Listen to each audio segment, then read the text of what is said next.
In this video, we're going to continue our discussion of creating the RSS Reader application. Up to this point, we've designed the UI. Then in the previous video, we looked at how to build the functionality to grab data down from the internet and parse through it. And we also built the database and put some dummy data into the database and demonstrated how we were going to pull data out of the database.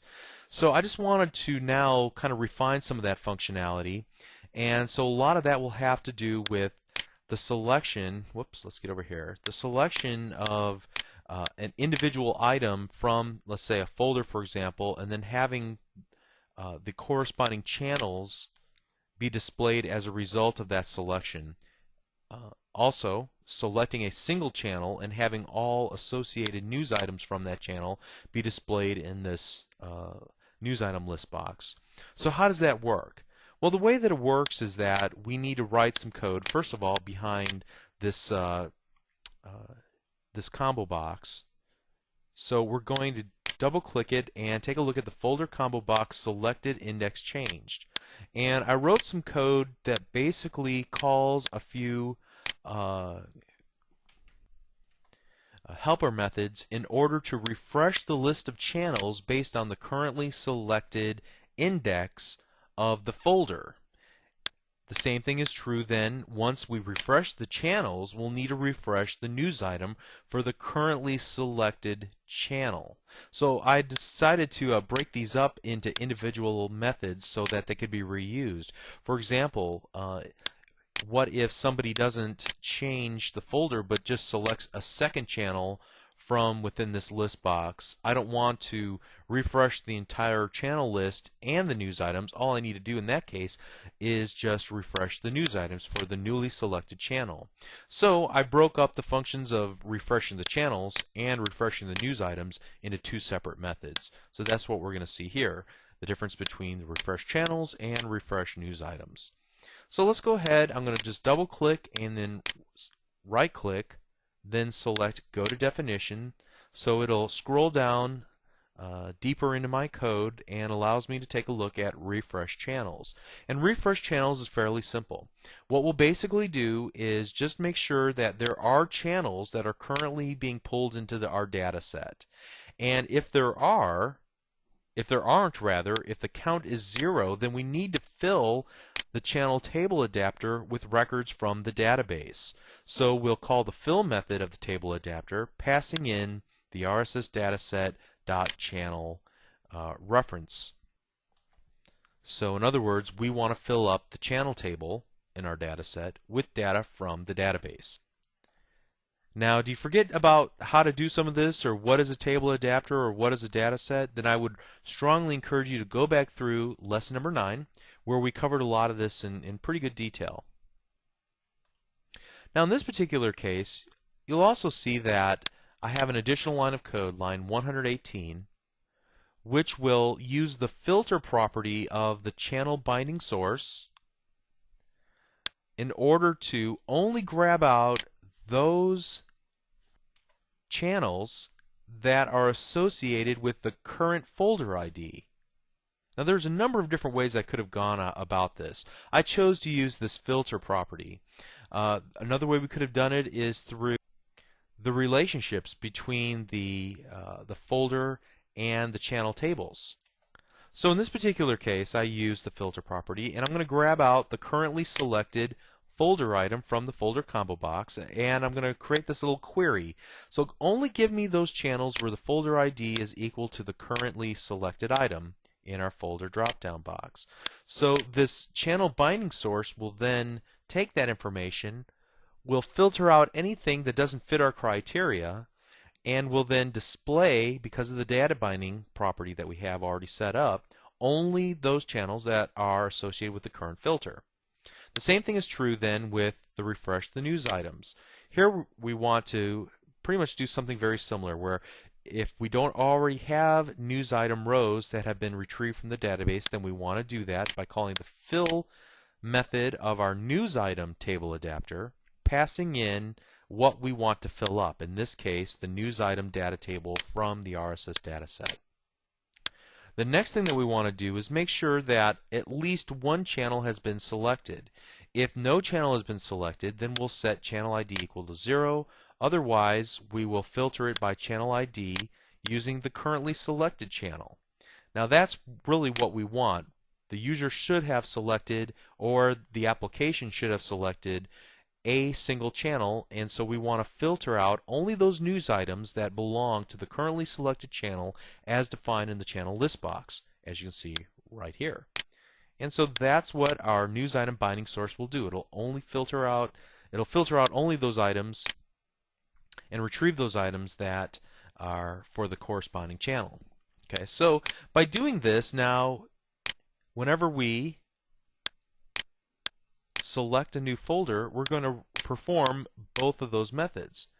And whenever I select a new channel, it will call the refresh news items in order to grab out just the new news items. So that's how we're able to ensure that only the items that should be displayed on our UI are being displayed and that have some kind of hierarchical relationship. So we had to write a little bit of code in order to accomplish that. Now, just one other thing along these lines. Notice that whenever we hit our form load, so main form underscore load, the first thing that we do is we fill our folder data table with data from the database. So that's the first thing we have to do, is grab the folder data and place it within the drop-down, the folder drop-down combo box. And then we call refresh channels and refresh news items. So that's how we get an initial state of the application. Now, how long did this take me to do? Well, it took me probably about 45 minutes to an hour to play around with it and figure out exactly what I wanted to accomplish here. So sometimes it might seem like I know exactly what I'm doing, exactly where I'm going, but the truth of the matter is all developers have to spend a little time experimenting, playing around with some ideas in order to get it to work. So I'm making it look easy by looking at it in retrospect. However, nobody knows all this stuff just immediately off their top of their head. They have to spend a little time experimenting and playing around with it to get it to work. Admittedly, the more experience you have, the better direction you know where to head in the first place. So that's probably the one benefit that I might have that you might not have right away, but over time you're going to get this. You're going to pick it up and understand it. It's going to make a lot of sense to you, and you're going to be able to progress very quickly in your application development. Okay, so that pretty much concludes snapshot number 6. We still have a lot of work to do, so let's continue on to the next snapshot. All right, so in snapshot number 7, I realized that I still had some issues that I needed to iron out, and so I want to tackle those things that have the largest question marks within my mind. And one of the largest question marks in my mind was, how am I going to save data into the database that I retrieve whenever I select my little refresh RSS button on my toolbar? Now, what I chose to do, or I thought through it quite a bit. Up to this point, we've only been stubbing out our RSS, our process newsfeed. So I've renamed the little function that we had here from refresh RSS. I'm now calling it process newsfeed. So that's the first improvement, is to give it a more appropriate name. But also, once I grab down the information, how am I going to store it in the database? Should I make this function responsible for the knowledge of the database, or should I pass that information back to main form and make it responsible for saving data in the database? So that's a pretty interesting question. Your first reaction might be, well, you should just automatically allow this process newsfeed method to save the data in the database. It's currently working with the data, so why not just give it a reference to the database and let it go to town? Well, the reason is a little bit more complex than that. One of my design goals was to make this a reusable class so that I could take this and use it in a number of different scenarios. And if I begin to put specific knowledge of my database implementation right here in this class, then I'm coupling it to a specific implementation. I may not want to save that data in the database.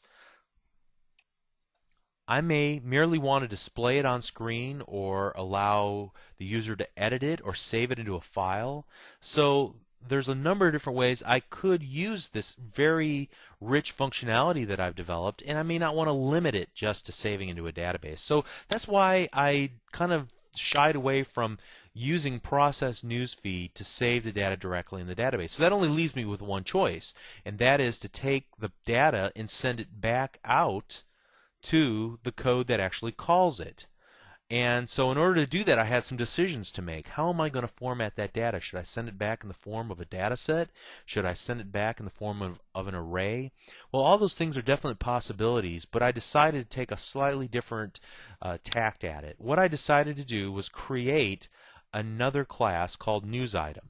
So we have two classes that are both managed within the same file. My RSS Manager.vb file contains the RSS Manager class, and it contains this other class, this public class NewsItem. And the NewsItem class is very simple. It basically has 3 private fields and 3 public properties that correspond with the private fields. So I have title, link, and description. So this is a very straightforward class. When I create a new instance of this class, I'll populate the title, the link, and the description.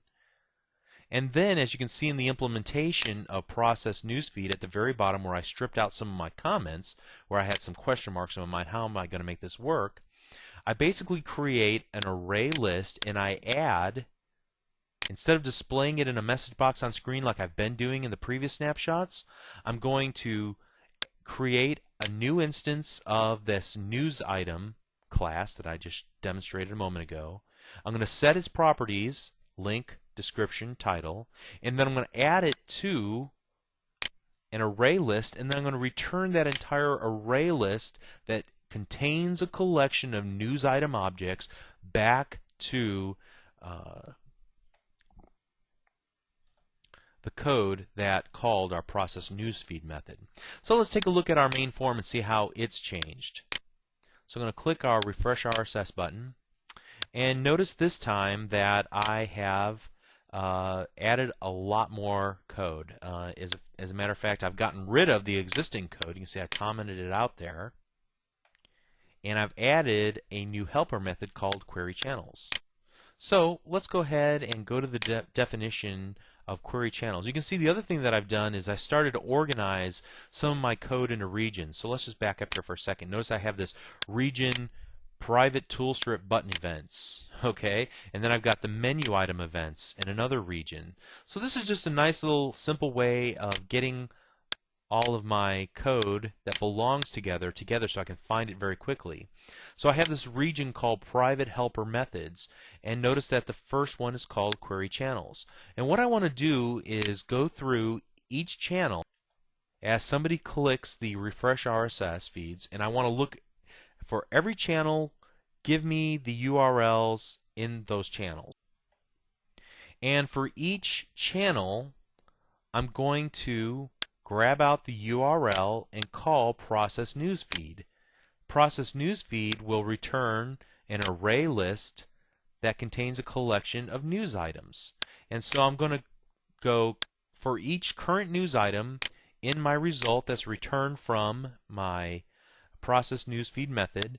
Then I'm going to loop through and I'm going to start saving things into the database. Now I do some other things here as well, like I'm making sure that the title isn't too long, that I replace some characters that I know my database would choke on, for example a single quote or tick mark, and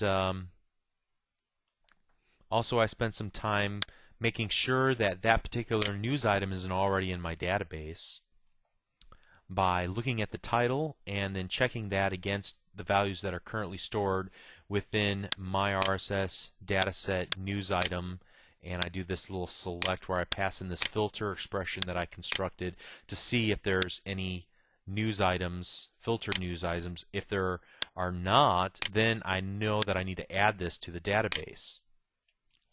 So then I create a new row in my dataset for a news item. So I create a new news item row. I begin to populate the various properties, the title, description, link, channel ID, the data acquired, and then I call add news item row, passing in the newly populated row, and I continue to do that for each news item for each channel. Finally, once I've got all the new rows that I want to add, at the very end here, I call the update method of my news item table adapter, and that update method will take all the new rows that I've added and save them to the database. And notice that I get back a number, an integer, that tells me how many rows were successfully saved. And I'll do a check at some point in a future snapshot to make sure that this corresponds with the number of rows that I should have been saving into the database, and so I can just double check and make sure that we haven't lost any information somewhere in the process. Okay, so some of this might be a little foreign. I would really recommend, if this didn't make sense, just opening up the code that I've done, setting a breakpoint, and walking through it and watch it work. So at this point, what we should be able to do, if everything works correctly, is run our application.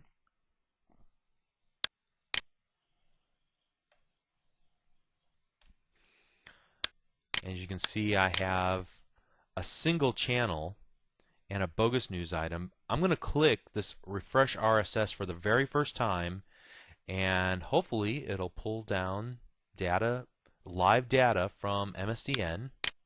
So let's see if it works. And notice it did. It refreshed and put a bunch of information here in my news item list box. And as I'm looking at the title and description, notice that I'm also getting the little preview here. So this all seems to be working just great. I'm really excited about this, and we can now move on and add some additional functionality and make it even better. So we're getting closer. So after a couple of hours, we come up with snapshot number 8, which is what you see here. And basically, the big task for snapshot number 8 was getting our folder dialog and our channel dialogs both to work. So this is a little bit more challenging than maybe it might be at first glance. So let's take a look first of all at the folder dialog. Visually, nothing has really changed about it, but as we take a look at the OK button and start to dig in, you can see here that I've added 2 private fields to the form and 2 public properties to the form. Now, that might seem a little bit foreign to you because up to this point we've only been talking about adding properties and fields to classes. But our form is actually a class, so we're going to use that to our benefit in order to expose a couple of public properties, the folder ID and folder name, so we can set those if we need to and grab information from those if we need to from the code that maintains a reference to this class. And main form, as you'll recall, it creates an instance of this class, holds on to the reference, and then eventually sets that reference equal to nothing. So what we'll be able to do in the instance where we are creating a new folder is that after the user clicks the OK button, we're going to set the folder name equal to the value that the user clicked or entered into the text box.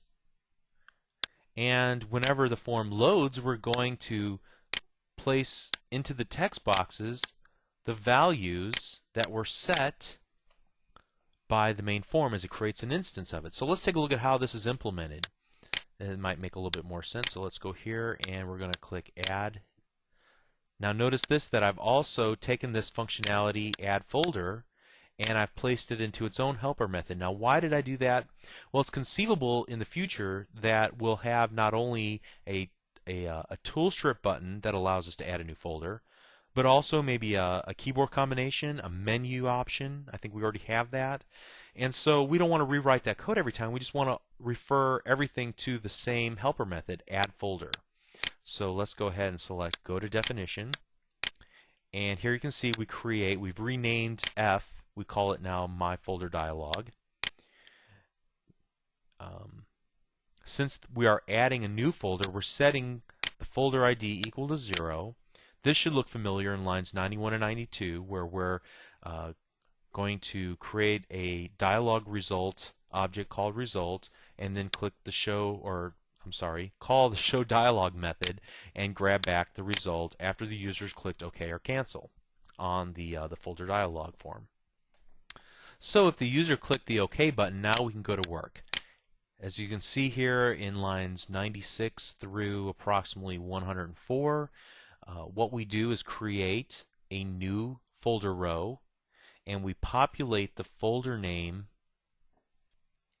field of that row with the value that's contained within our reference to our form. So whatever the user typed in to in the folder name text box and what was stored in the folder name property, we're going to grab that out and place that into our new folder row dot folder name field, folder name, and then we're going to use the add folder row method of the folder data table, passing in the new row that we've constructed, and then we're going to call the update for the folder table adapter, which will take that new row we've added in and hopefully save it in the database. And then at some point in the future, we'll check to make sure that it actually did save in the database. So that's cool. We need to do something slightly different, though, for the edit functionality. Let's go back to our main form and double-click. And you can see now that instead of the code that we used to have in the Edit Toolstrip button click event, we have an edit folder helper method. We're going to go to its definition, and it works generally the same way. The only difference is that we need to grab whatever the currently displayed folder combo box is, because which folder we're going to edit? The one that's currently being displayed here in our combo box. So when we select a folder and then click edit, we want to edit that specific folder. Okay? So we need to grab that off and then be able to pass that in. Now in this particular case, we want to grab the row from the database where the folder ID matches the currently selected item from that folder combo box. So now we're working with the row from the database from our data set that corresponds with the one that's currently being edited by the end user. When we create a new instance of our folder dialog, we want to set a few properties, the folder ID and the folder name, so that those display on screen and the user knows that he is editing the correct folder name. Now, just like we did in the previous version of this, we are grabbing down the result after we have called the show dialog method, and if the dialog result is okay, now we want to begin to edit that row from the data set or the database that we're working with, changing the folder name to whatever was entered by the user, telling ADO.NET that we're finished editing, and then calling the update method for the table adapter, which should let us know how many rows were affected. Again, we'll add some of that in a little bit later in another snapshot. Okay, so that's how the folder dialog works. Without going into too much detail, we're essentially doing the same thing for the channel dialog. I took a slightly different approach. Instead of doing all the work within the main form, I've delegated some of that responsibility to the channel dialog itself. So as you can see, we needed to get a list of folders. So I needed to get an instance of the data set, and I wanted to populate that with all the folders, so that if we don't have the currently selected folder correct, we can move a channel from one folder to the next by selecting a new folder from the drop-down. And then obviously there are the other pieces of information that we need to store as well, title, URL, and so on. Okay. Now let's go ahead and take a look at the underlying implementation. Again, a lot more functionality is delegated to this dialog than in the folder dialog. So we still have these private fields and then public properties, including the ability to send in the data source. So I'm able to send in an instance of my RSS data set for use. So I don't have to go back to the database, create a whole new connection to the database, grab down a whole new set of database. I can just work with a reference to the existing data source that I'm currently working with. So I do that there. And then in the load, I have to rebind some things, so that's why I'm resetting the folder binding source data source, data member, and I call a reset bindings method there to make sure everything binds up correctly. I make sure that what's displayed on screen is the folder ID that was passed in, whether that's 0 or it's a specific one for the given channel that we're working on. Again, underscore folder ID refers to our private member variable that is set using the public property folder ID. Okay? And then we need to grab down the specific channel that will be either edited or added. In this particular case, if we are editing a channel, if the ID is greater than 0, then that means we're in edit mode. If it equals 0, then that means we're in add mode. So for editing, we need to find the channel and display its values on screen. So as you can see here, that's what we're doing, is rebinding all of the text boxes and the labels that we have here back to our channel binding source by setting the data source, the data member, filtering out and only finding that channel where the channel ID is corresponding to the one that was passed in by the main form, and then calling reset bindings. Okay. Then, whenever the user selects the OK button, we need to make a decision. Are we in add mode? Remember, add is where channel ID equals 0, or are we in edit mode? If we're adding a new one, then we need to create a new channel row, populate the properties of that channel row, and then select the add channel row method of the channel data table, passing in the new row. Otherwise, we're going to need to find the channel row that's currently within the channel data table, begin to edit it, change its properties, click End Edit, and then we can close the form. Now at this point, we haven't committed any of these changes back to the database. So if we take a look at our main form, and we take a look at, for example, the add, and we look at either add channel or edit channel,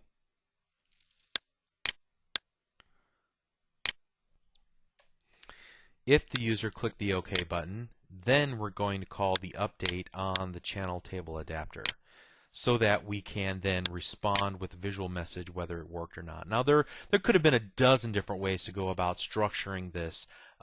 This is just one way to communicate between two forms and kind of provide this functionality. We're reusing the channel dialog to do both adding and editing, so we have to be a little creative in the checks that we do and how we go about it. So hopefully that makes a little bit of sense. Again, if you have any questions about this, I really encourage you, it's not a waste of time, to set breakpoints on specific pieces of functionality. Like for example, to set a breakpoint right here, and then go through the process of trying to add a new channel, and then just step through the code and watch how things work.